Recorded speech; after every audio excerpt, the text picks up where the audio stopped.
Norman police search for a 7-month-old, a student walkout in our own backyard. The top 3 dance program gets a chance to shine. This is OU Nightly.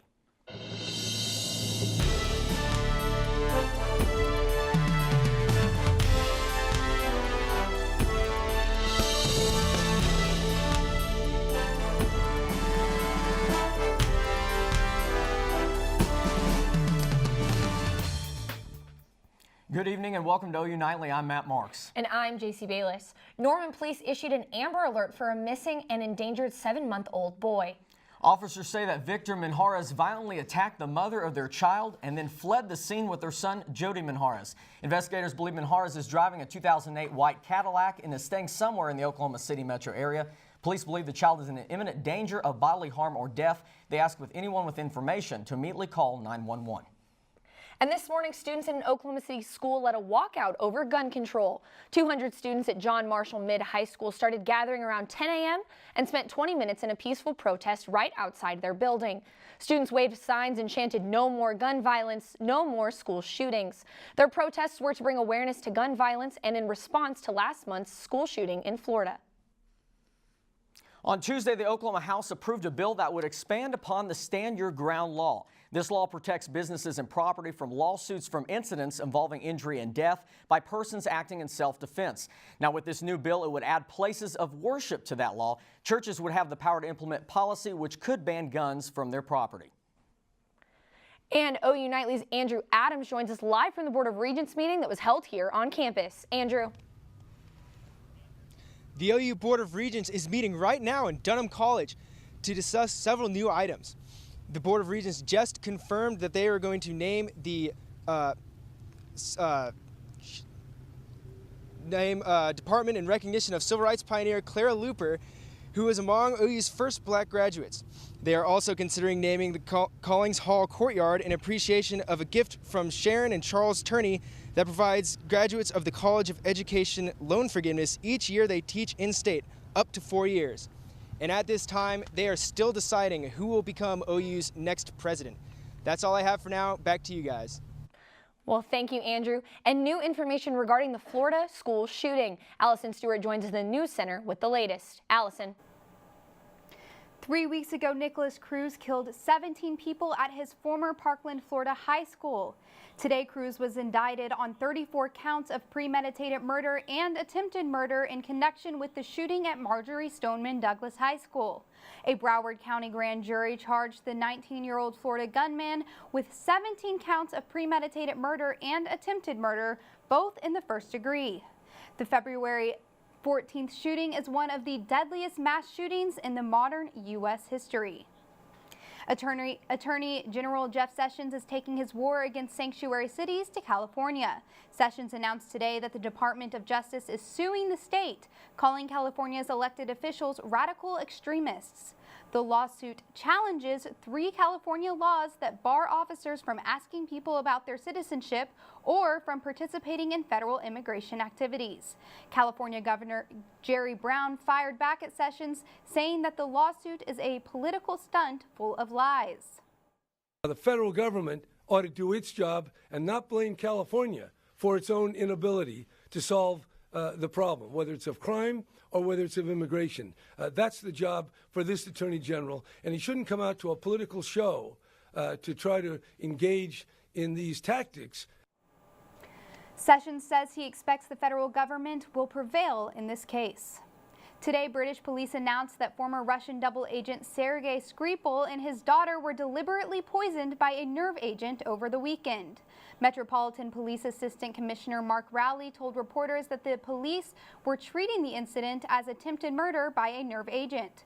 Skripal, a former Russian military official convicted of spying for the UK, and his daughter Yulia are critically ill in a UK hospital after passing out on a shopping center bench on Sunday. A police officer who was one of the first to arrive on the scene has also fallen ill and is now in serious condition at the hospital. And with International Women's Day coming up tomorrow, Barbie unveiled a batch of new dolls based on real-life women such as Amelia Earhart, Frida Kahlo, and boxing champion Nicole Adams. Thanks, Allyson. #GirlPower. A former Oklahoma mayor pleaded guilty to 33 felony charges connected to a fraud scheme. The Enid Police Department charged Ernest Currier, the former mayor of Enid and senior vice president of commercial lending at Security National Bank, in November of last year. Charges included 61 fraudulent loans and identity theft. Police allege Currier opened loans that totaled more than $6 million from 2000 to 2017. He pled guilty under a plea bargain yesterday and is ordered to pay $1.8 million in restitution. And Route 66 landmark was vandalized, and police are looking for a stolen gas pump. The theft happened during the overnight hours during February 25th and 26th, right outside the Marathon gas station in Miami, Oklahoma, along Route 66. 3 bolted gas pumps were targeted, but thieves were only able to run away with one. The 8-foot-tall red gas pump is nearly 100 years old and is worth a pretty penny, $5,000. Now, this weather has been so nice today, a little breezy. It's been beautiful, yeah, a little cold. A little cold, and you know, I don't know about you, but throat's been bothering a little bit, kind of sneezing a little bit. All I can hear is sniffing in like lecture halls. Erica, can you tell us maybe why the allergies are so bad this season? That's right. If you have been feeling a little bit under the weather, this could be why. Take a look at this. The tree count is about high right now. That's just for today. Although the mold is a little bit on the low side, it still exists. So if you have been feeling a little congested, this could be the reason why. But in first weather, I will talk about cool nights ahead. Rain is in the forecast, unfortunately, and a cooler weekend ahead. This has been all. Back to you guys at the desk. Well, thank you, Erica. Still ahead on OU Nightly, dance students take center stage here at OU. Plus, flooded streets take over the East Coast. Stay with us.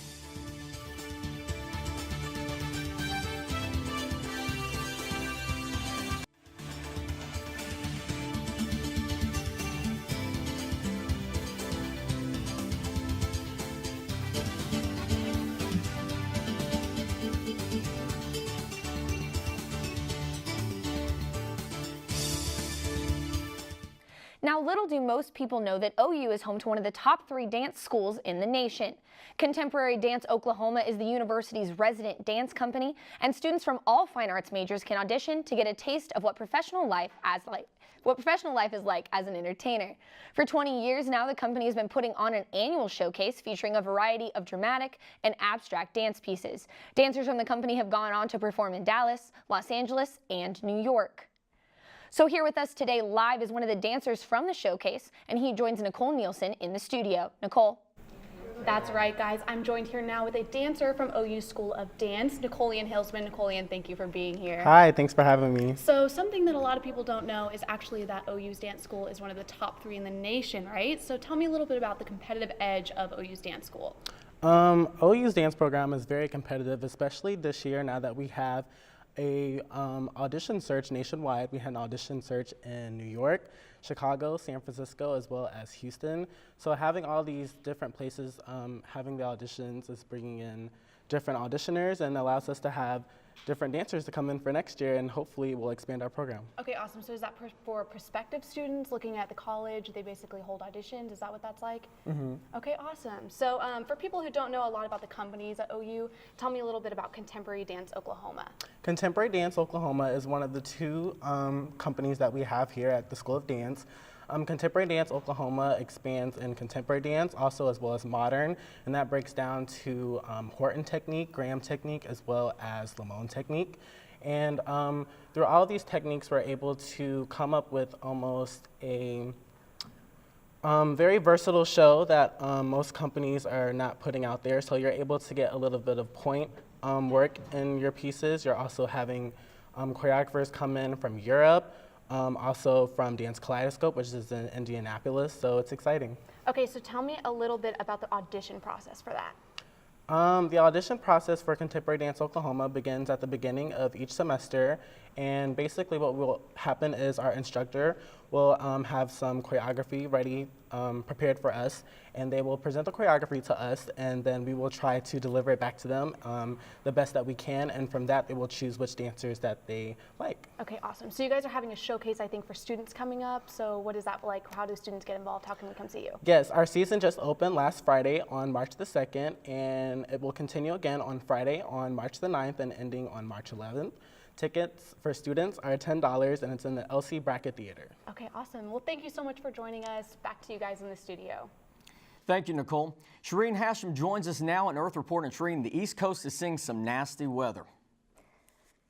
That's right, Matt. Streets in Annapolis, Maryland closed this morning due to flooding right after a winter storm. The weather is caused by nor'easter, which is a storm that hits the East Coast between September and April. Police reported that the roads were closed because the flooding is higher than the tides normally hit the city. Officials say the high tide is 3.5 feet above the usual amount. The snowstorm and extreme flooding virtually trapped people in their houses. The roads are still not cleared up. Lawmakers approved a bill to keep daylight saving time going throughout the rest of the year in the state of Florida. The Senate passed the Sunshine Protection Act so people won't have to reset their clocks again after they've already done it once. One of the main reasons Congress used it in enacting the daylight saving time is that it saves energy.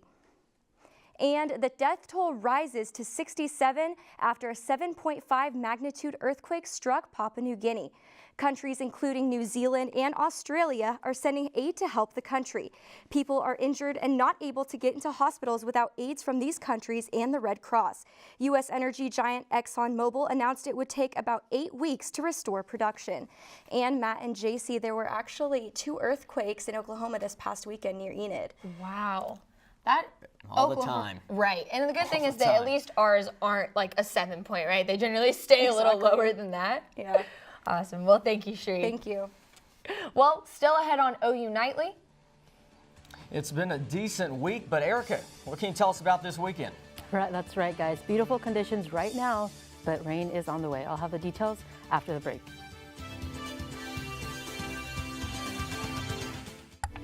Welcome back to OU Nightly. Taking a live look at downtown Norman, we can see absolutely beautiful conditions. Currently, those temperatures sitting at 53 degrees, mostly sunny skies, and those winds have calmed down compared to yesterday. Now, taking a regional look at the state, most of the state above the 50s, so beautiful conditions continue, and those winds are continuing to stay calm. Now, taking a look at the drought monitor, although we did see a report of fire, this is the reason why. We can see that in the south, in the western part of the state, they are still under an extreme drought due to the lack of rain that has not fallen there. And then over Norman, we still are in a drought. We are in a moderate drought, and this is why we did see that fire that was reported south of Norman due to those dry conditions that continue to persist over the area. But this is going to change in the next few days. We can see that right now we are under this high pressure system. Those winds continue to blow from the south. Those winds will start to pick up as of Friday, and then the rain chances return to the area on Friday as well. Although the rain is mostly in the southeastern part of the state, we could see a little bit of rain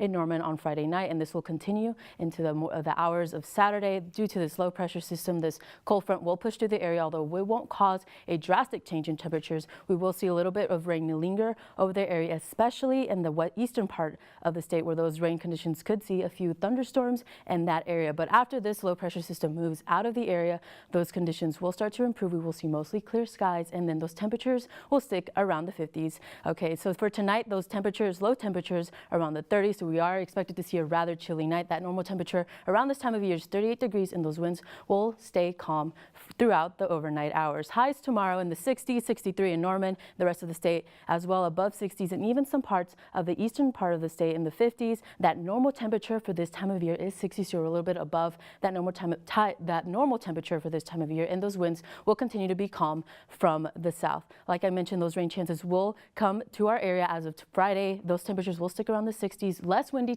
conditions for tomorrow. We will see warmer temperatures and then that rain on Friday, and then the next few days we will see those rain chances increase. For Saturday, 74 as a high temperature, 30% chance of rain, and then the rest of the week temperatures will stick around the 50s, mostly sunny skies, and those winds will remain calm from the south between 5 to 10, but those nights will remain a little chilly throughout the rest of the week. Well, good. I'm sure most of Oklahoma will appreciate the rain. Yeah, we need it. Yeah, I need it very much. Definitely need it. Awesome. Well, thank you, Erica.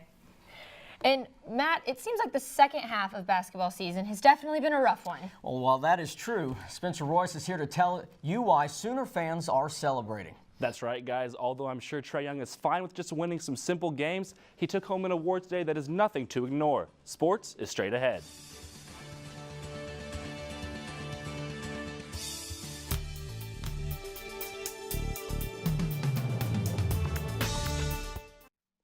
Welcome back. Once upon a time, Oklahoma basketball was 14-2 and a consensus top 5 team. Fast forward to now, and that same basketball team is the 9th seed in the Big 12 tournament, which tips off tonight in Kansas City, Missouri. The Sooners, who could be a potential bubble team in March Madness, will take on the Oklahoma State Cowboys at 6 o'clock. If OU wins tonight, they will face the top-seeded Kansas Jayhawks tomorrow. And Trae Young collected some hardware earlier today as he took home the Wayman Tisdale Award. This accolade is given to the National Freshman Player of the Year, and Young did just about anything you could do to deserve it. While averaging around 28 points and 9 assists per contest, Trae became the first ever Division I player to lead both categories simultaneously. And moving to a Sooner team that knows a little something about winning awards, Shiloh Sellers has more on the constant success of women's gymnastics. Shiloh? Thanks, Spencer. Both men's and women's gymnastics teams remain in the top spot in this week's national rankings. Maggie Nichols holds on the road to what could be another gym slam this season, The super sophomore posted 2 perfect 10s last weekend, 1 on beam and 1 on vault in their meet against West Virginia, but she wasn't the only one on fire. Junior Brenna Dow posted 9.975 on a nearly perfect vault. The squad posted the nation's highest score this season. We'll see if they can follow it up with another top-notch performance this Friday at the LNC. And moving to the men's, Rumi's Levi Anderson and Yul Moldauer maintain top averages in all-around and parallel bars. Last week it was Anderson. This week it's Moldauer taking home the MPSF Gymnast of the Week after capturing his 2nd straight American Cup last weekend. These guys will be taking the mat at home this Saturday as they celebrate senior night. That's all for now. Back to you, Spencer. Thank you, Shiloh. And moving to the dirt, let's talk about what OU baseball did in their game last night. The Sooners were in baseball heaven as they got ahead early, never fell behind, and wound up winning a lopsided 15-3 contest against Dallas Baptist. OU lost to the same team last week, and there's nothing sweeter than a little bit of revenge. Head coach Skip Johnson preached the importance of controlling the plate in postgame.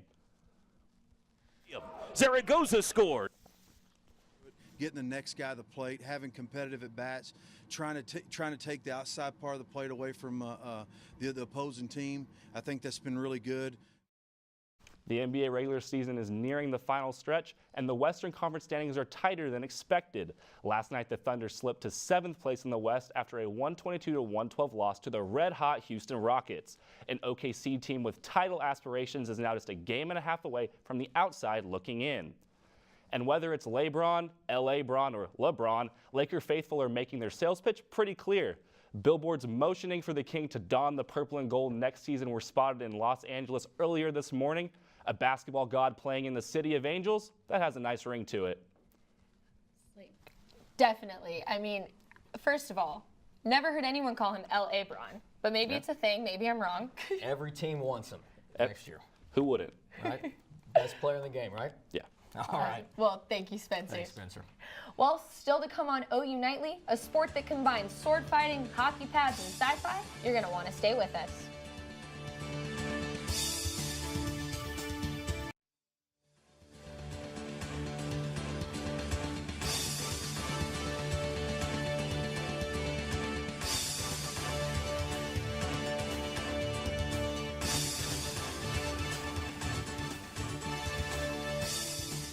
I'm Karbs at the OU Nightly Update Desk.